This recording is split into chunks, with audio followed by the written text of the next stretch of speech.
much easier from back here. I know everything's easier when you're back there than up here. I was telling Jessica earlier that I might know things, but as soon as I get in front of this, I lose all technology ability. Okay, so we will get started again. Hi, I'm Kathi Dutton. I work for Campus Technology Services, and with me today is Doug Hemphill. He's from Extended Learning, and we are going to take charge of quizzes in Brightspace. And we're going to do this iterative. So we're going to start off with just creating a basic quiz, and then we're going to go and create quizzes with sections, and then a quiz with a question pool, and then show some setting up special access. And last, we'll just do a quick visit with the question library. So I need to share.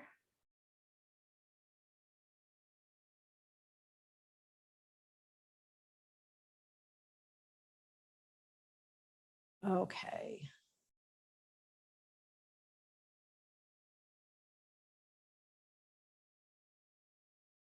So you can follow along with me. You can try it out in a course that's not live, or a live course that you don't make this quiz available. So from course tools, go to quizzes. And then I'm going to click on new quiz. Okay. This is going to be our basic quiz. So I'm going to first pop down to my questions. I'm going to go up and do this part in a bit. So I want to create new questions. So I'm going to click on this button, new questions, and then I have a whole bunch of different things I can choose from. So I'm going to do multiple choice. And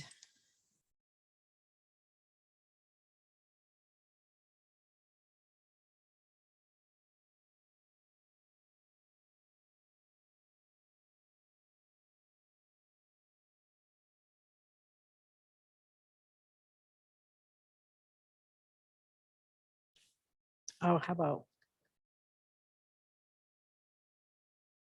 Okay, so I can do my answers.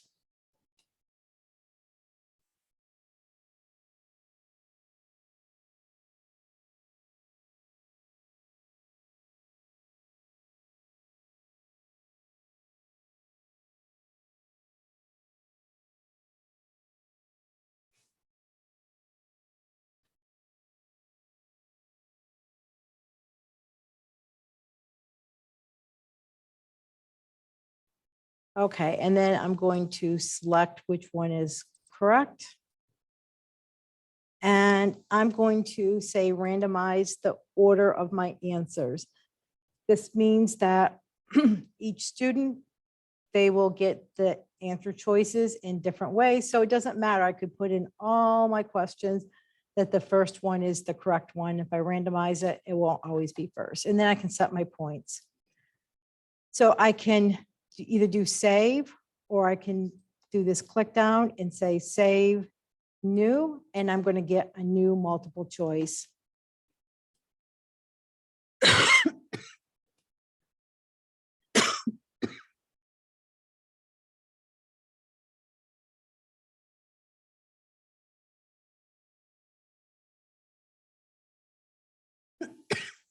Excuse me.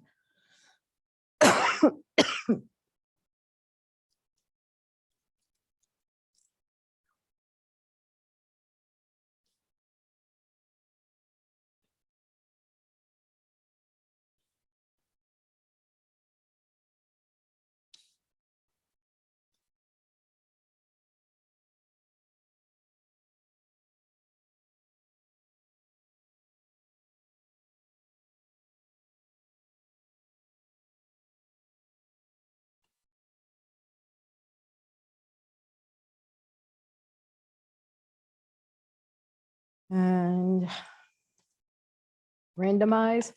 This time I'm going to just do save. And I'm going to do create new question, and I'll do a true false.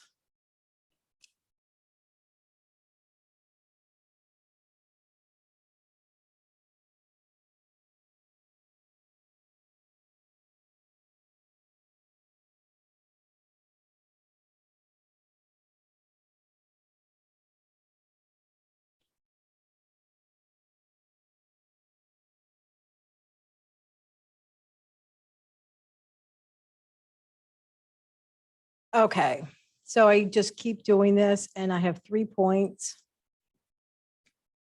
And the reason why I didn't fill this out is because it's computing it for me. Now, if I want this to be graded and in the grade book, I'm going to click on this little drop down and say add to grade book.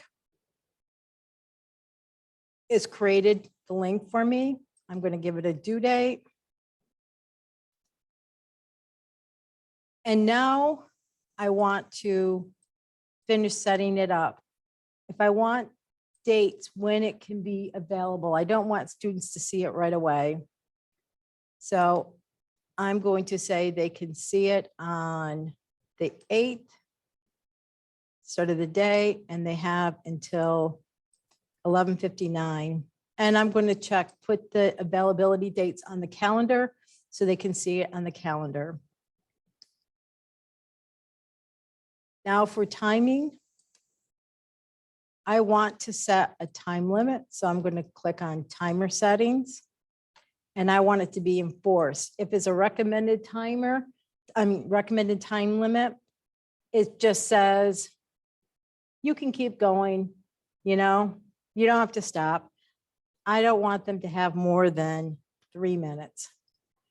The grace period, I'm going to put this as a 0 because this gets added to the time limit. So if I give them a grace period of 1 minute, then they have 4. And this is important. What do you want to happen when it hits this 3 minutes? I want to prevent students from making further changes. Or why have a time limit? So I'm going to click OK. So now my time limit has been set. I want to shuffle the quiz questions so they're not always in the same order. And now my attempts right now is just 1 attempt, and that's all I'm going to give them. I could click on this and I could change the number of attempts and also decide what attempt. If I'm going to do an average, the highest, I don't know why you would do the lowest, the first or the last.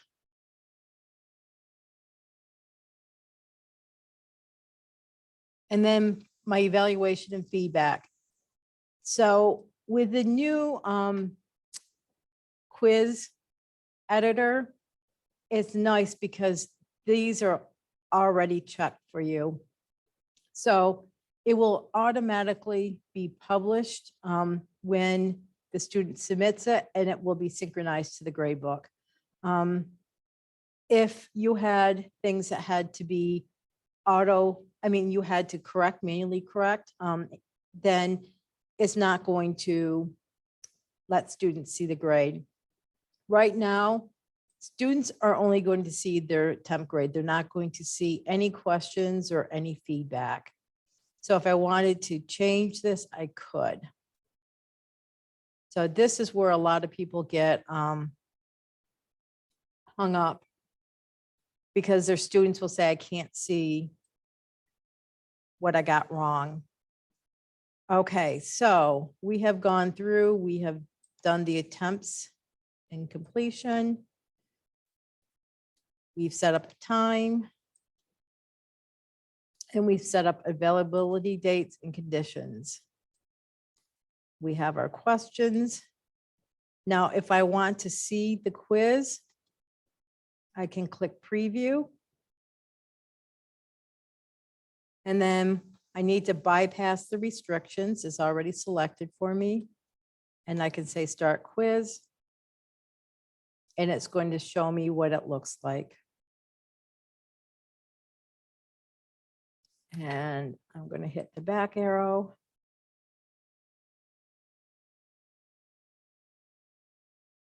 Maybe.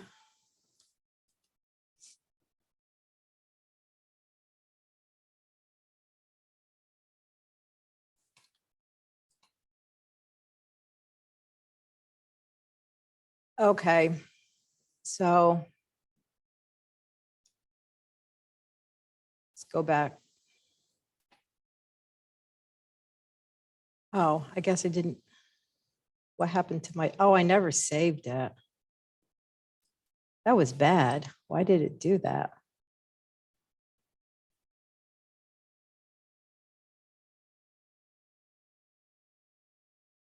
So, lesson to the wise.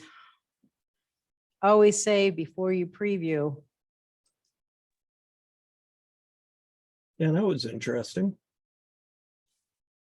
It was very interesting.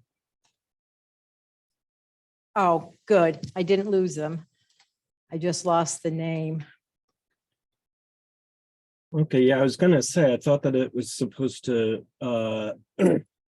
post each question or save each question as you went. So for those watching, I think what happened is just that the quiz screen itself didn't refresh. So once it was forced to refresh, it did show the quizzes that were created. Or questions that were created. We're both doing real well this there was morning. two, Doug, there was two. One didn't have anything in it. So what I did lose though, is I lost all my settings here. So I'm just going to go back.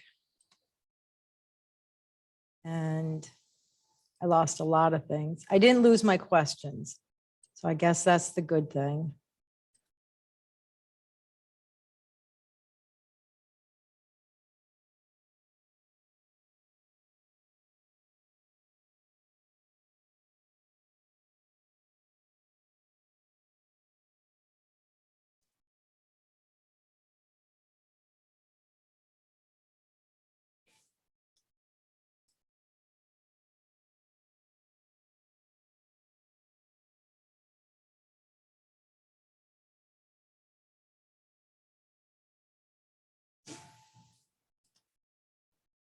Okay. So it's always good to save before you hit the preview button. So I'm going to save and close. So that's just making a basic quiz. Are there questions on that?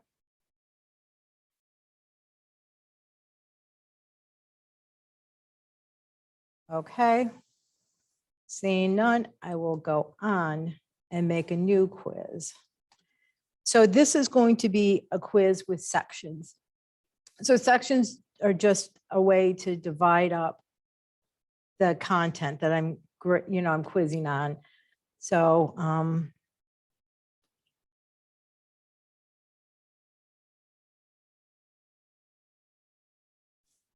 create new, and I'm going to say a section. And then I have to give the section title. I can hide the section title from the students.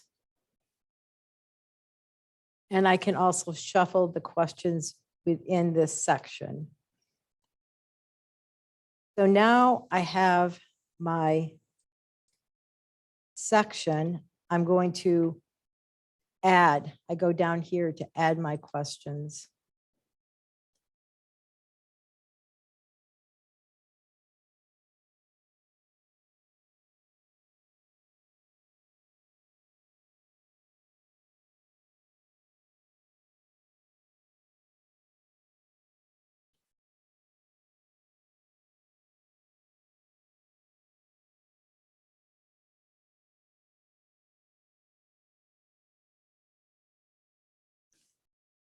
And I can continue. And when I'm ready for a new section, I would just go up here and say section, give it a title.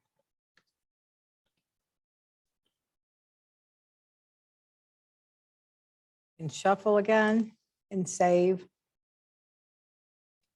And now I come down here and I can add.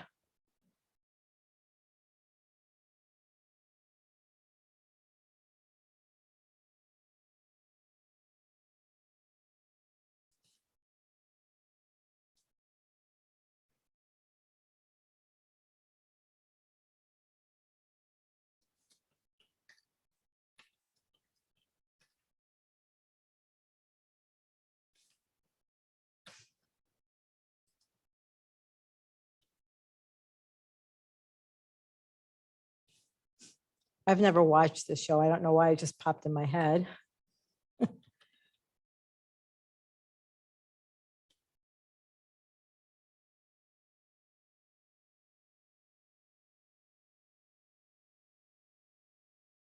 And my question is in module 2. So continuing, I would set up everything over here like I did before. I just have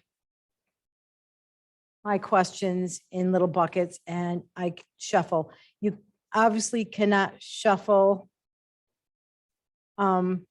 questions outside of the sections, you know, that would make sense.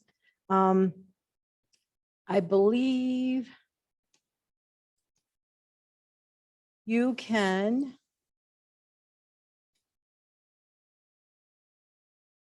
still, you can shuffle the sections. So students wouldn't get the same section each time. So I'm going to save.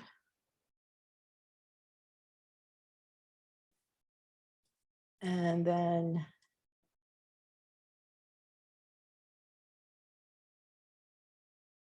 preview.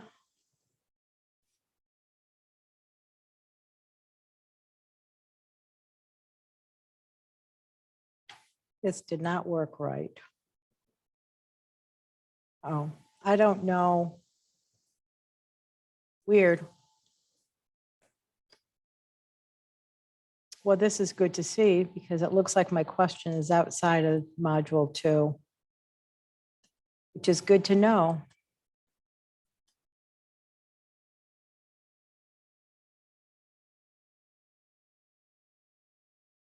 So let's go back and see what's wrong.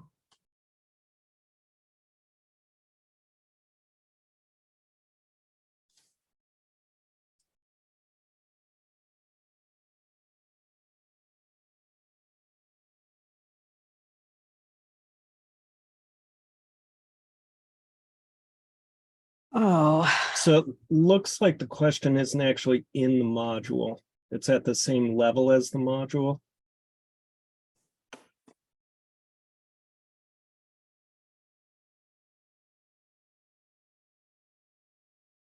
it certainly looks like that. Maybe we shouldn't shuffle. Shuffling's not supposed to cascade into the subsections. Correct.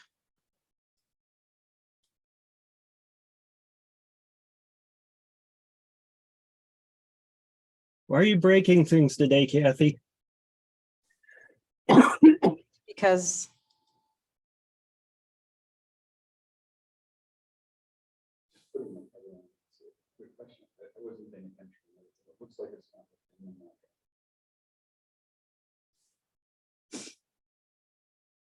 so I will say that I have used this with faculty before.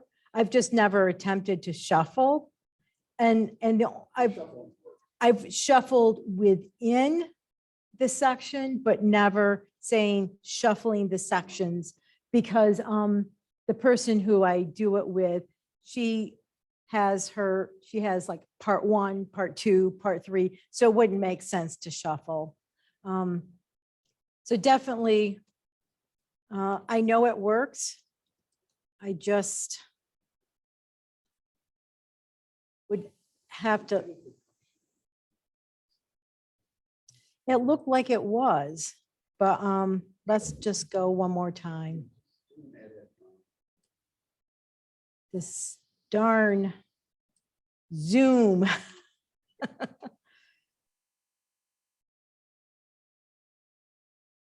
That and having trouble with. Yep. Hold on.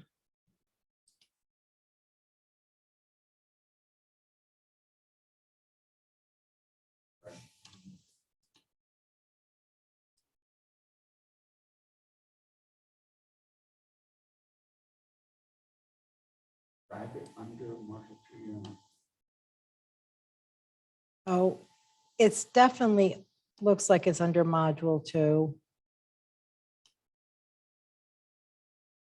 Trying to get it back down there.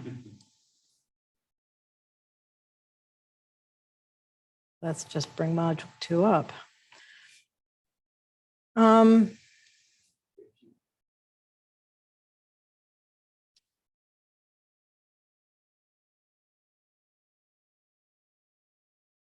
I don't know if.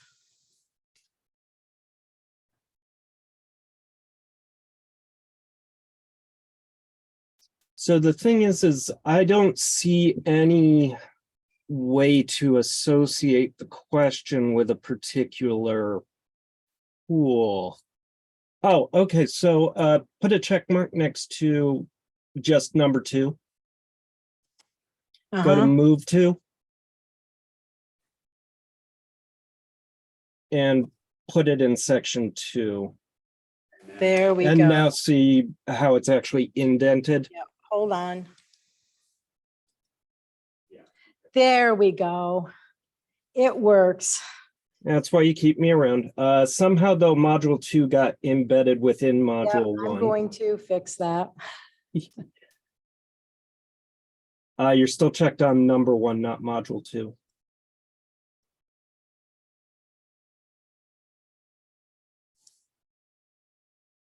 You can see what happens.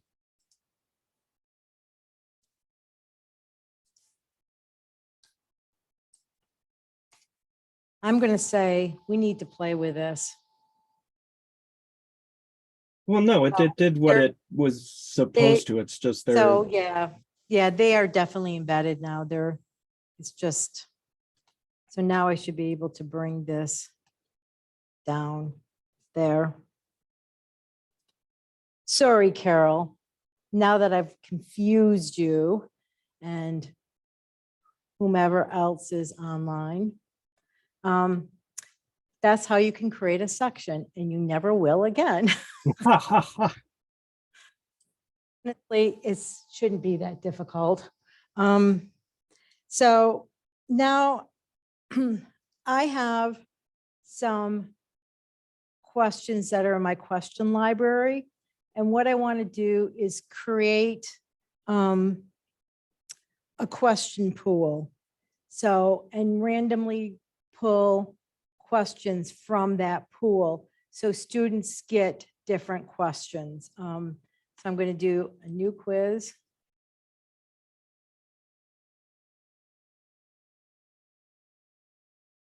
I'm going to create a new question pool. I have to give the pool a title. And I'm going to say, I want to pull 10 questions. I'm going to give it 1 point per question. I'm going to browse my question library. I'm going to go to chapter 1, multiple choice. Import. I have 32 questions. And then I'm going to save. So I have one question pool. Now I could do a new one.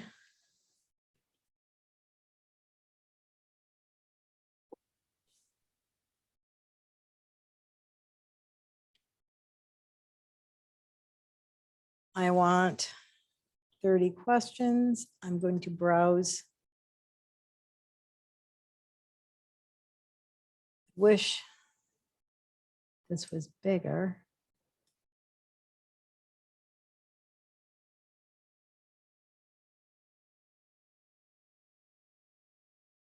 I don't know why it's so small. Typically, it's not.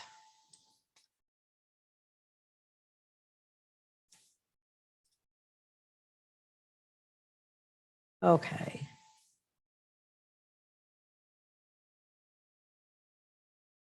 There's 2.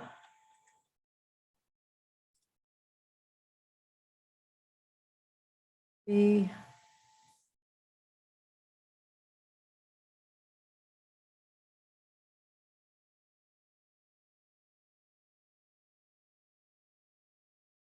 Whatever that is. So I have 93 questions. I'm going to import them. I still want them 1, or I could say I want them 2 points. And then I'm going to save. So now I have a test worth 70 points. And I'm going to go up here and put it in my grade book.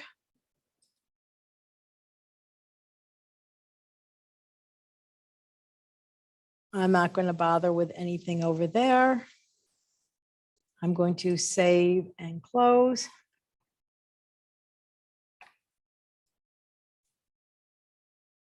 So, oh, I guess I did not give it a name.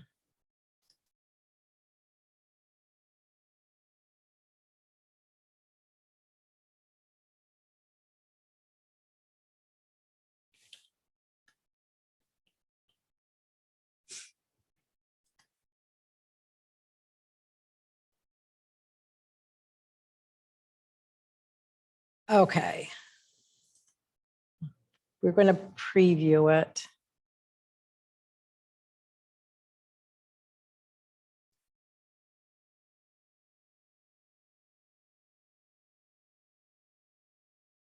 So you can see over on the left that I have my 40 questions.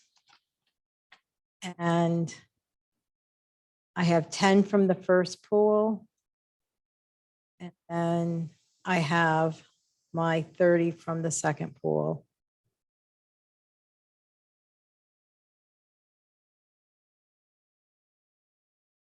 And if I was to move this,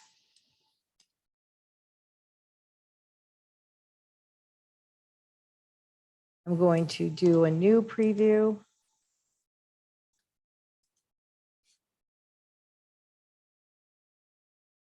I should get different questions. At least some will be different. And they are.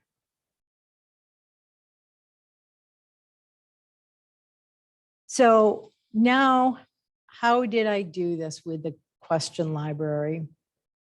So let me go up here and close some of these.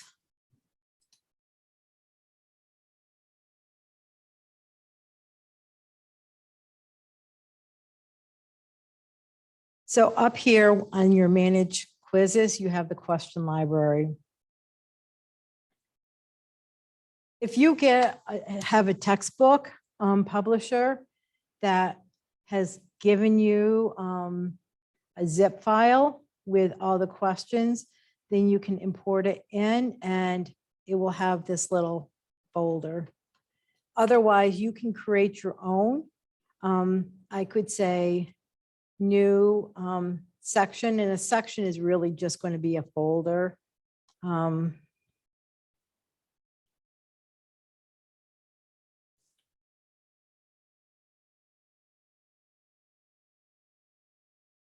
Save. So if I go down here, here's my new folder. So now I'm in here and I can either import questions directly in here if I had them, or I can create new ones, just like I did on my test. There's also, if you have questions, sometimes publishers, they're getting they're getting tricky now and they're not always giving you that zip file. You have to go into their software and create the quiz there and then export it and then import it into Brightspace. You could still use this. You could select all their questions for your quiz, then export it, and then we could put it into the question library. We can work with you with that. There's also, if you have a Word document, there is a generator that you can use that will convert that Word document. You have to make it into a text file first, and it will put it in the format that Brightspace needs, and then you would just upload the file and you can get it in that way. That is something that you definitely should work with me the first couple times you want to do it, because it can be tricky. The formatting and stuff it has to be exactly right or it's not going to work. And it will tell you. So what questions do we have?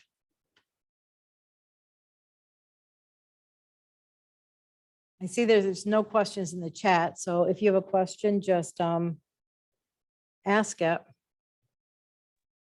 So, Kathi, I've been in touch with you. I've had some trouble with my quizzes for my course, but I appreciate this. I think I was importing my questions incorrectly, and maybe that's why I was having trouble.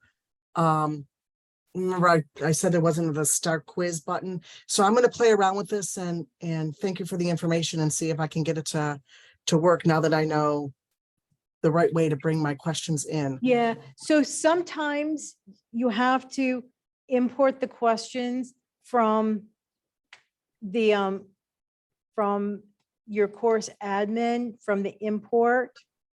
Yeah, I have the questions in there. Sometimes it's there. Yeah, I was able to import the course pack, but I wasn't using the question bank. Okay. And I think that's where the problem was. I was just trying to bring that whole quiz over rather than go into the question bank. Okay. So I think that's where the problem was. Yeah, there's two different ways to get them in, and it depends the way that the file has been formatted.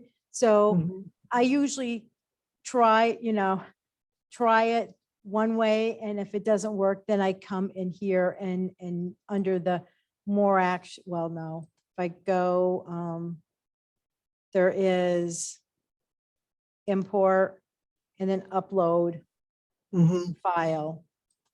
So here it wants it to be either a CSV file or a zip file. But sometimes when it's a zip file, it won't work here. And then that's when you have to go to the course admin import. And I don't know why. I can't answer that. I just know that from working through situations where that's been a problem, I get them in, but it's not always pretty. Well, I'll let you know if I have a problem. I'm going to play around with it this afternoon. Okay. So hopefully you won't hear from me. Oh, I had one other thing that I was going to, we have a few minutes. So what I was going to talk about also was setting condition releases, right? So extra time is what I was going to say. So if you have a student who has extra time on all their quizzes, you can go to course tools, roster, and then go down to the student and say,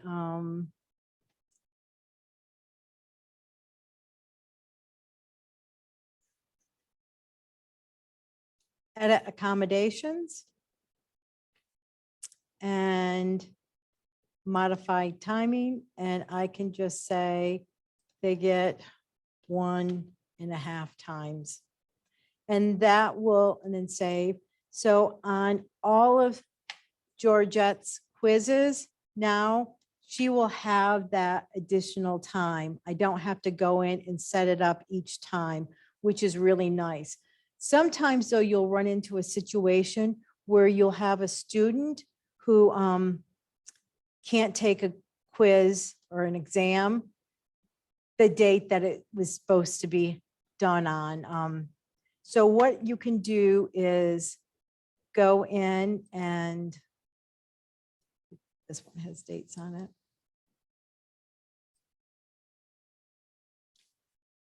So if I have a student who really needs to take this before the 8th, I could come down here and say, manage special access. And I want to leave it here. The first one, don't pick this one, bad things happen. So take the default, then add special users. I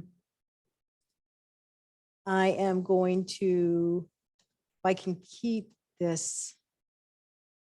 So I'm going to say that they have the 6th to the 7th. Oops. Okay. And now I can change the due date. And I'm not making any timing changes. I'm not changing the override. So now I have to go down and find my user. And I'll save. And here it's telling me the condition. So if I had another student, I could go and do this again. And then I can save and close. And it shows me that I have one user with a special access.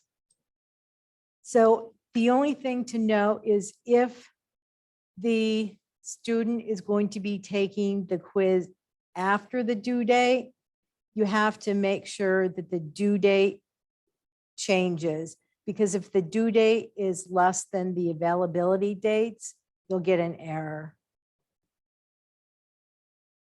But when you set up the special release condition, it will only be for that one student. It's not going to let other students have access to the quiz. And again, we can help with that.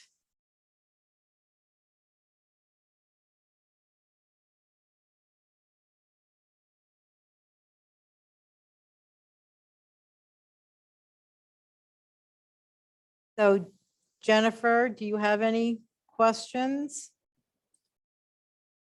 I don't know who the other person is.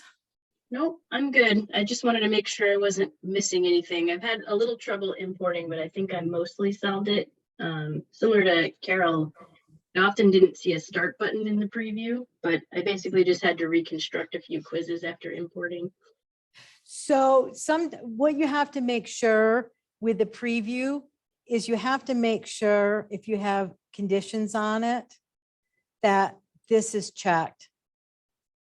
If you don't have the bypass restrictions checked, you're not going to see the start button. And if you're doing it so once you have this linked in the content area and not from the quiz itself, that bypass restrictions will not be checked by default. Okay, that might have been the mistake I was making. Yeah, it just popped into my head. That's because I'm like, where do I see it where that's not selected? And that's where typically I don't do the preview from within the quiz itself because I'm just troubleshooting for somebody. Okay.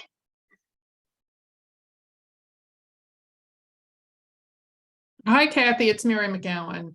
Hi. I'm good. I think this was just a good refresher. There were a couple of things that I have trouble with, but I think I'm good until then. I'll probably be in touch at some point when I then start creating things, but I'm okay. I think I'm good to go. Thank you. You're welcome. And as I said the last session, we are available this summer for our virtual office hours. They're Tuesdays from 8 to 10 a.m., Wednesdays 9 to 11 a.m. and Thursdays 11 a.m. to 1 p.m. And the information is on the oswego.edu/DLE website. Yeah, I will definitely be taking advantage because I'm creating a new course. So I'm in the midst of building. Okay, So, okay, well, thank you very much. I appreciate all your work. you're welcome. Thanks for coming.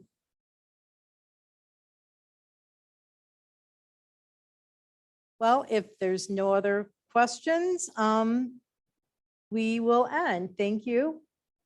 And have a, oh, I see a chat. It's just saying Oh, thanks. Just a thanks. Okay.